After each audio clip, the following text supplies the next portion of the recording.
আল্লাহ রিজিকে যেটা দেয় আমি সেইটাতে আল্লাহর কাছে শুকরিয়া। হ্যাঁ অবশ্যই। আমি চাই না বলে আমি কোটিপতি হবার, চাই না একবারে ফকরানি হবার। হ্যাঁ আমি কর্ম করে চাই না বলে মানুষের কাছে তো আমি 10 টাকা চায়া নেব, আর চাই না বলে আমি একবারে বড় লোক হব। আমি মধ্যবিত্ত হয়ে থাকতে চাই। শুনেন আমি বলি, আমি করি খেয়ে খাবার চাই সবার কাছে, তাসা আমার কাছে একজন একটা ফুল কেনে সবাই। ঠিক আছে। সংসারে 10 টাকা দিয়ে যেন আমার কাছে একটা ফুল কেনে সবাই, এইটাই আমি, এটা আপনি চান? এইটাই আমি চাই। অবশ্যই এটা আপনার কর্ম, এটা আমি এই কর্মটাই করে খাবার চাই। আর যদি আমি ভবিষ্যতে যে পুরা হয়ে যায়, যদি এইটা করি খাওয়া, যদি ইয়ের থেকে যদি আমি 10 টাকা 5 টাকা করে কোনো জায়গায় যদি রাখতে পারি, তাহলে ওইটা দিয়ে আমি দেশে করি খাবো। এখানে তো আর আমার কেউ নাই। আমি আলসি কর্ম পেটের দায়, পেটও চালাবো, কিছু পয়সা জমে। না, আমি একটা কথা বলি, আপনি কিন্তু আপনি অনেক সুন্দর একটা বিজনেস করতেছেন, কারণ ফুল এটা সবাইকে আনন্দ দেয়। এটা আমি মনে করি শুধু টাকার বিষয় না, এটার মধ্যে একটা আনন্দ আছে।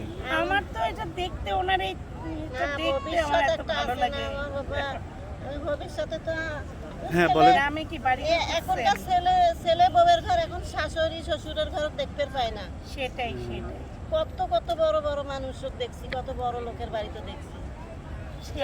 ছেলে বিয়ে দেয়, তখন ছেলে পর হয়ে যায়। আচ্ছা, এই ব্যবসাটা আপনি কতদিন ধরে, মানে কতদিন আগে শুরু করছেন এটা বিক্রি করেন?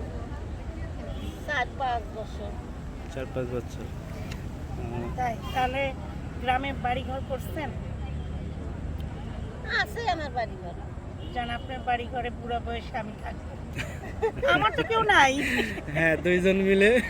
বাড়ি ঘর থাকলে আর বাড়ি ঘরের কাজ আছে না, কাজ করা লাগবে না। খালি বাড়ি ঘর বানাইলে কি বাড়ি ঘর সারা জীবন থাকা যায়?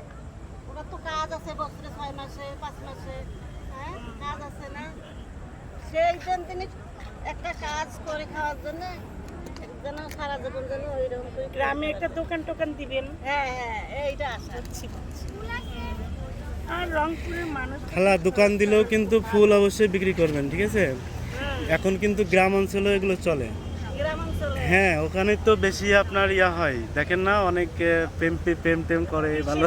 ফুলি আছে না কি যেন যে বলে লাভ দে, তারপরে আরে কত দে, ভালোবাসা দিব।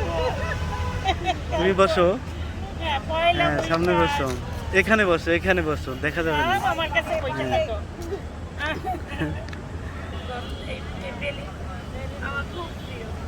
হ্যাঁ, তারপর কি ভালোবাসা পাবো, আরো কিছু জানি, পয়লা বৈশাখ, তারপর আমাদের সাথে আরেকটা বাচ্চা যুক্ত হয়েছে।